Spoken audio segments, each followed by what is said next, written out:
Hello everyone, आप सभी का फिर से स्वागत है हमारे ऑर्बिट क्लासेस के यूट्यूब चैनल पर। मैं अभिषेक बांगड़।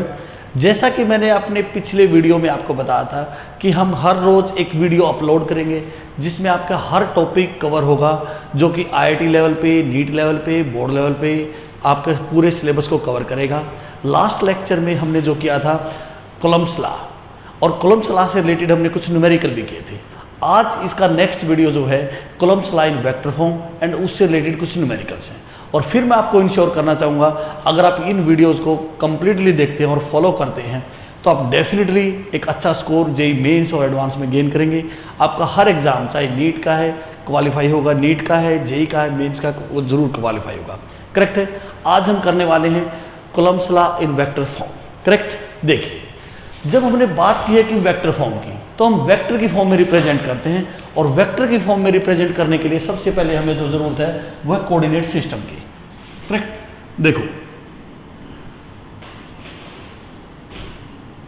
ये मान लीजिए ये कोऑर्डिनेट सिस्टम है, एक्स वाई, जेड आउटसाइड में होगा, मैं श्योर नहीं रिप्रेजेंट करता। करेक्ट है। ये कोऑर्डिनेट सिस्टम है एक्स वाई। यहां पे एक पॉइंट चार्ज है और इसका जो पोजीशन वेक्टर है वो है r1। एक दूसरा पॉइंट चार्ज है ये रहा q2, इसका जो पोजीशन वेक्टर है r2। हेडिंग में क्लियर है, Coulomb's law in vector form, तो हमें वेक्टर की फॉर्म में रिप्रेजेंट करना ही पड़ेगा। ये जो फर्स्ट चार्ज q1 है इसका पोजीशन वेक्टर है r1, और ये जो सेकंड वेक्टर q2 है इसका पोजीशन वेक्टर है r2। मैंने यहां पे दोनों ही चार्ज पॉजिटिव एज्यूम किए हैं। अब बताओ, कूलम्ब्स लॉ के अकॉर्डिंग जो net force of interaction between charges क्या होता है? देखिए, F according to Coulomb's law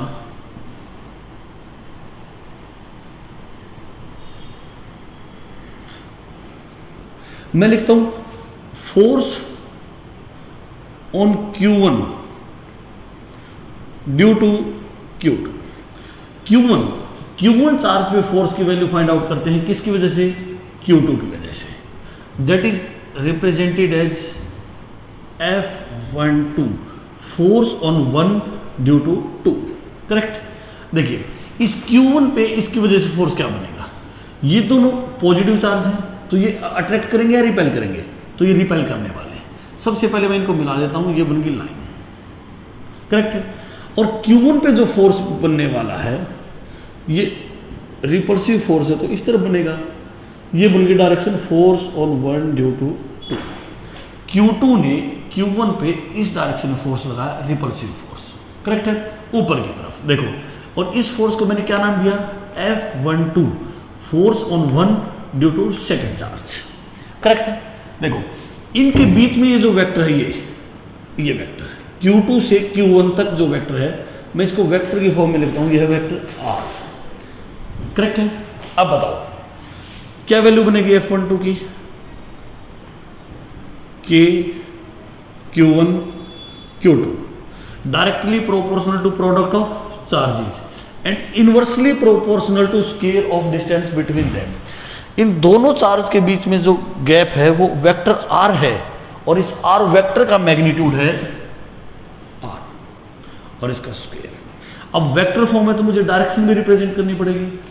इस पे जो फोर्स है ये इस डायरेक्शन में लगा, Q2 से Q1 की डायरेक्शन में, Q2 से Q1 की डायरेक्शन में, और ये डायरेक्शन R की डायरेक्शन है, R वेक्टर की, और R वेक्टर की डायरेक्शन को हम रिप्रेजेंट करते हैं R कैप से। करेक्ट हो गया। जो डायरेक्शन R वेक्टर की है वही F12 की है, और ये डायरेक्शन को R कैप से रिप्रेजेंट किया है। एक्चुअल तो कूलम्ब्स लॉ से हमें ये मिला है। बाकी अब जो कैलकुलेशन है, सिर्फ सारी कैलकुलेशन इस R वेक्टर को फाइंड आउट करने के लिए, R कैप को फाइंड आउट करने के लिए। सबसे पहले यहां पे बताओ, इस डायग्राम को देख के ये बताओ, इस ट्राइंगल के अंदर मैं triangular law of vector addition लगाने वाला हूं, तो vector R1 is equal to vector R plus vector R2। क्यों? R2 and R same order में है और R1 अपोजिट ऑर्डर में है। और triangular law of vector addition के अकॉर्डिंग जो दो वेक्टर सेम ऑर्डर में होते हैं हम उनका सम करते हैं, और जो वेक्टर अपोजिट ऑर्डर में है वो रिजल्टेंट के बराबर होता है। यहाँ पे R1 रिजल्ट अपोजिट ऑर्डर में है ऐसे, और R2 और R सेम ऑर्डर में है, तो इनका सम है और ये रिजल्टेंट है। और R2 को अगर मैं इस साइड में लेके आता हूँ तो ये बन गया R1 minus R2 that is equal to R। Correct है। अब इस वेक्टर का अगर मुझे मैग्नीट्यूड करना है तो मोड लगा देंगे, ये लगा दिया मोड, और मैग्नीट्यूड को मैंने R से भी रिप्रेजेंट किया है। ये बात समझ में आ गई। वेक्टर R का मैग्नीट्यूड है ये। करेक्ट हो गया। अब यूनिट वेक्टर क्या होता है किसी को बता दो, ये वाली टर्म हमें पता लग गई। यूनिट वेक्टर जो R कैप होता है वो होता है vector R divided by magnitude of R। कोई भी यूनिट वेक्टर जो होता है वेक्टर डिवाइडेड बाय मैग्नीट्यूड। अब इसको क्या लिखूंगा, बोलो मैं क्या लिखूंगा? वेक्टर R की वैल्यू क्या है? Vector R1 minus vector R2। Magnitude क्या है? Vector R1 minus vector R2 का मैग्नीट्यूड। गौर से देखो, ऊपर वाली जो टर्म है वो वेक्टर है और नीचे वाली टर्म है वेक्टर का मैग्नीट्यूड। मोड लगा रखा है, मोड मीन्स मैग्नीट्यूड। ये दोनों सेम नहीं है, ऊपर वेक्टर है और नीचे सिर्फ मैग्नीट्यूड है। करेक्ट है। अब सिर्फ यहाँ पे वैल्यू पुट करनी बाकी है, आर वेक्टर की और आर स्क्वायर की वैल्यू पुट करो और आंसर आएगा के Q1 Q2। आर स्क्वायर की जगह क्या लिख सकता हूँ? मैग्नीट्यूड का स्क्वायर। क्या है मैग्नीट्यूड? वेक्टर R1 ये हो गया और इसका स्क्वायर। करेक्ट। आर कैप की जगह क्या लिखूंगा? ये वैल्यू नहीं, vector R1 minus vector R2 divide by vector R1 minus vector R2।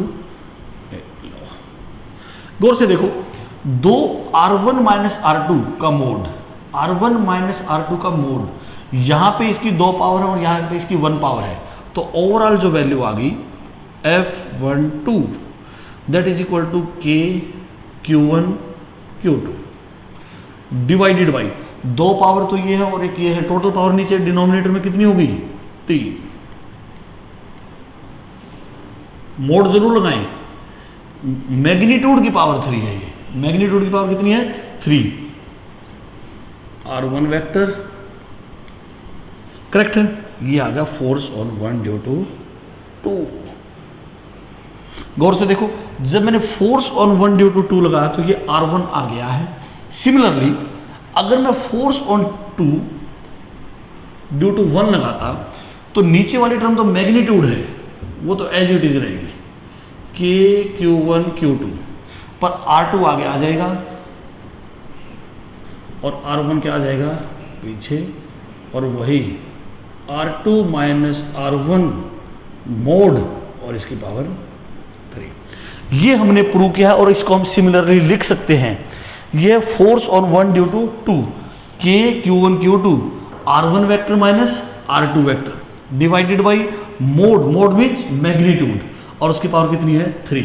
ये जो रिजल्ट आपके CBSE बोर्ड में मोस्ट इंपॉर्टेंट है, ये 2-3 मार्क्स में आ सकता है, ऐसा कई बार आया भी है पहले। करेक्ट। अब हम वेक्टर फॉर्म से रिलेटेड एक न्यूमेरिकल करने वाले हैं, देखते हैं न्यूमेरिकल क्या है। करेक्ट है। देखिए स्क्रीन पे जो आपका क्वेश्चन है कॉलम्स लाइन वेक्टर फॉर्म से रिलेटेड। गिवन क्या कर रखा है? 2 पॉइंट चार्जेस हैं, एक है पॉजिटिव Q और एक है नेगेटिव Q। प्लस Q कहाँ पे रखा है? A,0 मीन्स x एक्सिस पे, और माइनस Q कहाँ पे रखा है? 0,A मीन्स y एक्सिस पे। और आपको नेगेटिव Q पे फोर्स की वैल्यू फाइंड आउट करनी है, force on minus Q। Correct. देखते हैं कैसे। देखिए ये आपका डायग्राम है, coordinate system x and y। Correct है।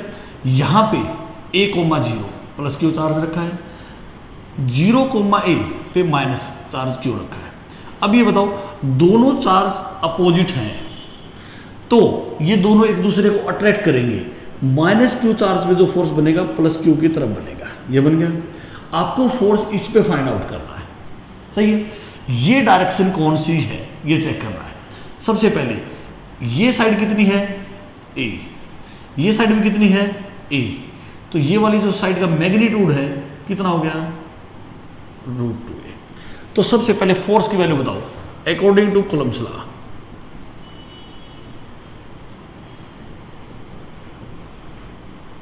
फोर्स